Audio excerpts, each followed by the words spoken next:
আউযুবিল্লাহি মিনাশ শাইতানির রাজিম বিসমিল্লাহির রহমানির রহিম।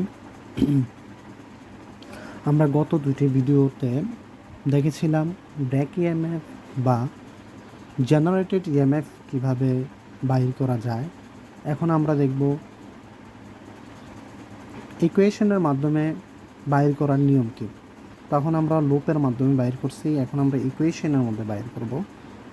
তো ইকুয়েশনের মধ্যে বাইর করার জন্য আমরা দেখতেছি ব্রেক ইএমএফ ইকুয়াল হচ্ছে flux Z N by 60 into P by এ।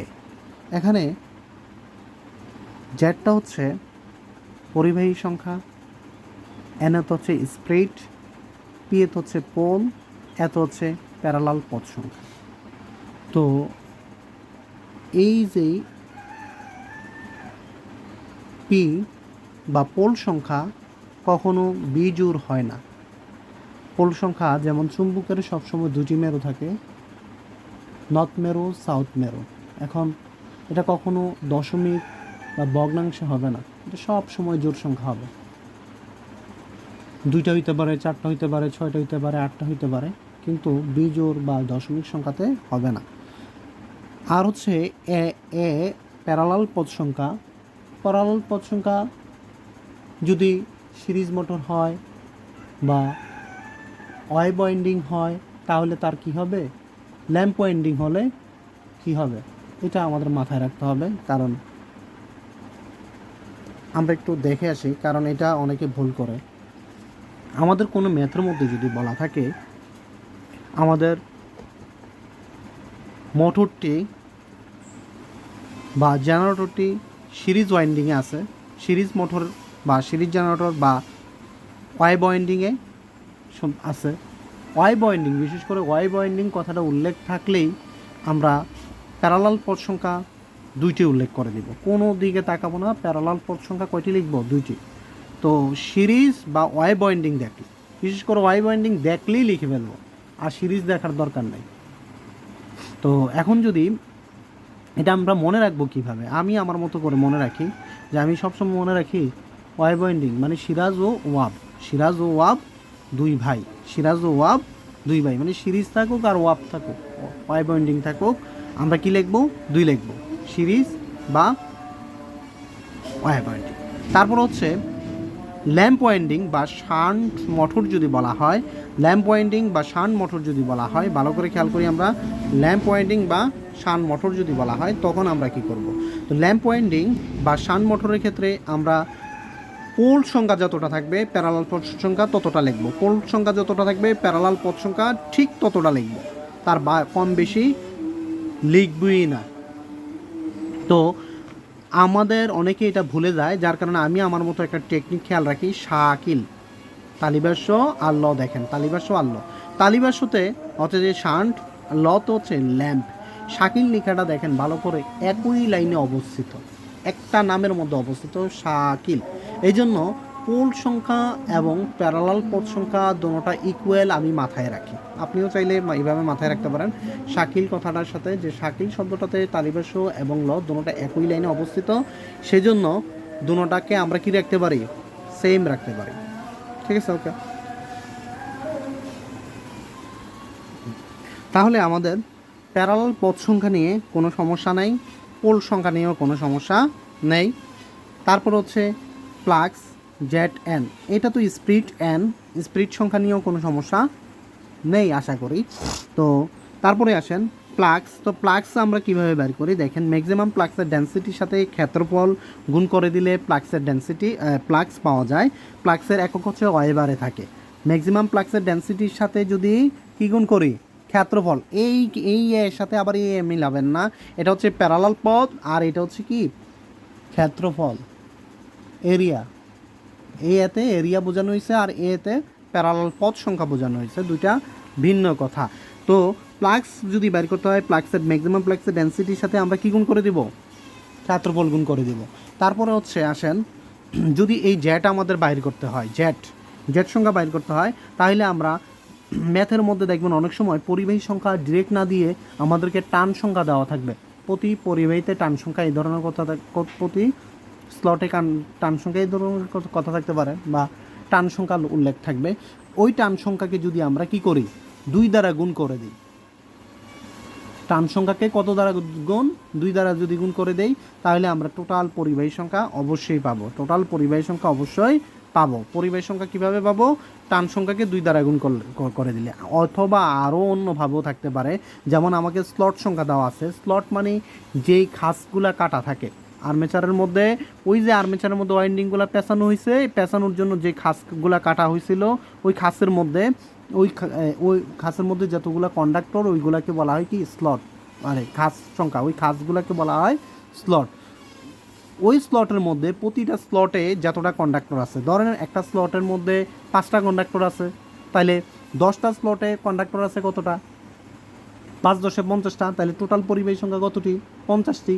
সেই জন্য আমরা বলতে পারি প্রতি স্লটের কন্ডাক্টর সংখ্যাকে টোটাল স্লট সংখ্যা দ্বারা গুণ করলে আমরা তাও আবার কি বাইর করতে পারি? জেড সংখ্যা বাইর করতে পারি, মানে পরিবাহী সংখ্যা বাইর করতে পারি। আশা করি এই টোটাল ব্রেক ইএমএফ বা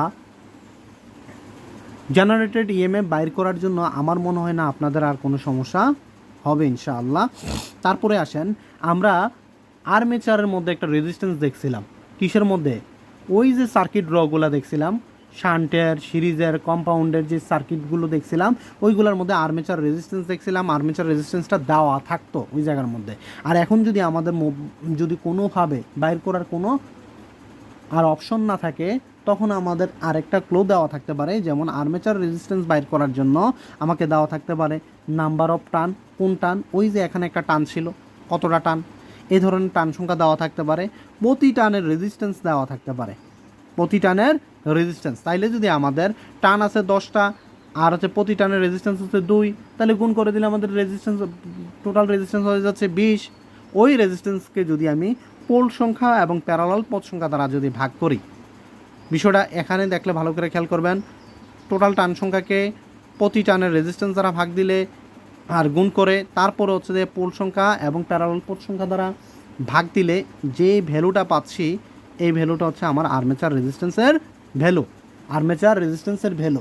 তাছাড়া এই টানের জায়গায় যদি কন্ডাক্টর থাকে, নাম্বার অফ কন্ডাক্টর থাকে, মানে পরিবাহী সংখ্যা দেওয়া থাকে এবং প্রতি পরিবাহীর রেজিস্ট্যান্স যদি দেওয়া থাকে, তাহলে সেম কাজ করব। কন্ডাক্টর সংখ্যাকে রেজিস্ট্যান্স দ্বারা, কোন রেজিস্ট্যান্স দ্বারা? প্রতি কন্ডাক্টর রেজিস্ট্যান্স দ্বারা গুণ করে পোল সংখ্যা এবং প্যারালাল পথ সংখ্যা দ্বারা ভাগ দিয়ে দেব, গুণ করে ভাগ দিয়ে দেব। তাহলে আমরা পাওয়া কি সম্ভব? আর্মেচার রেজিস্ট্যান্স পাওয়া সম্ভব। আরও আরেকটা সূত্র আছে, যেমন আমরা দেখলাম টান সংখ্যা দেওয়া আছে, তারপরে দেখলাম কি কন্ডাক্টর সংখ্যা দেওয়া আছে। এখন আমরা দেখব যদি আমাদের কাছে যদি কি থাকে, আমাদের কাছে যদি কয়েল সংখ্যা দেওয়া থাকে, মানে আমি বলতে চাচ্ছিলাম প্রতি কয়েল সংখ্যা আছে এবং প্রতি কয়েলের রেজিস্ট্যান্স দেওয়া আছে, তাহলে দুটোটা গুণ করে দেব। তারপরে এ ইন্টু এ, মানে কি ভালো করে খেয়াল করেন, এ ইন্টু এ কি? হচ্ছে প্যারালাল পথ সংখ্যা, ওইটা আবার আর দ্বিতীয় এটা হচ্ছে প্যারালাল পথ সংখ্যা, দুটোটা দ্বারা গুণ করে দেব।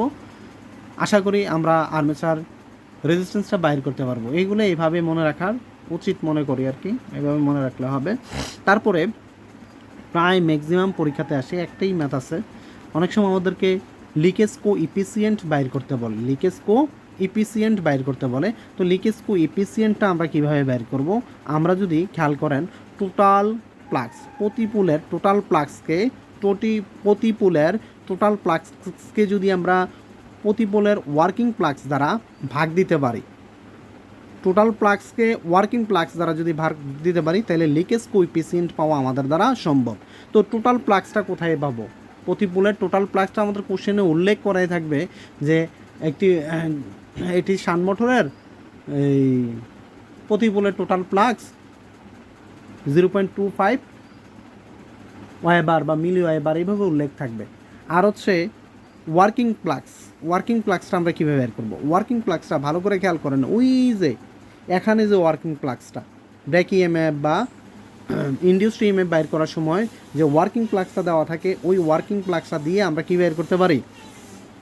এই প্লাক্সটা বাইর করতে পারি আল্লাহর রহমতে। তারপরে আসেন, আমাদেরকে যদি টর্কের কথা বলা হয়, যে আমাদের টর্ক বাইর করার জন্য তাহলে আর্মেচার টর্কের যদি কথা বলা থাকে তাহলে আর্মেচার টর্ক অবশ্যই 0.159 into flux Z I A into P by A দিয়ে বাইর করতে পারি, এই সূত্র দ্বারা বাইর করতে পারি, বা 9.55 into brake EMF into IA N, বা শান্টের শ্যাফটের টর্ক যদি বাইর করতে বলে শ্যাফটের টর্কটা আমরা কীভাবে বাইর করতে পারি, আমাদের স্ক্যানে সূত্রগুলো দেওয়া আছে, এভাবে আমরা বাইর করতে পারি। তো আশা করি পারবেন। আমাদের আরেকটা বেসিকের ক্লাস, খুব গুরুত্বপূর্ণ বেসিকের ক্লাস একটু থাকবে, এটা পারলে হবে। তারপরে আরও কিছু সূত্র আছে যে টর্ক বাইর করার জন্য, আর্মেচার টর্ক বাইর করার জন্য দেখেন ফোর্স এবং রেডিয়াস গুণ করলেও আর্মেচার টর্ক পাওয়া যায়। তারপর হচ্ছে যে কি ভোল্টেজ স্পিড রেগুলেশন যদি বাইর করতে বলে তাহলে নো লোড থেকে full load speed, no load speed থেকে ফুল লোড স্পিড বিয়োগ করে আবার ফুল লোড স্পিড দ্বারা ভাগ দিয়ে 100 দ্বারা গুণ করলেই আমরা কি পাই, নো লোড কি জানি স্পিড রেগুলেশন পাই, স্পিড রেগুলেশন পাই। ঠিক আছে, আমাদের লাস্ট একটা বেসিক ক্লাস দিচ্ছি, তারপরে হবে আর কি ইনশাআল্লাহ।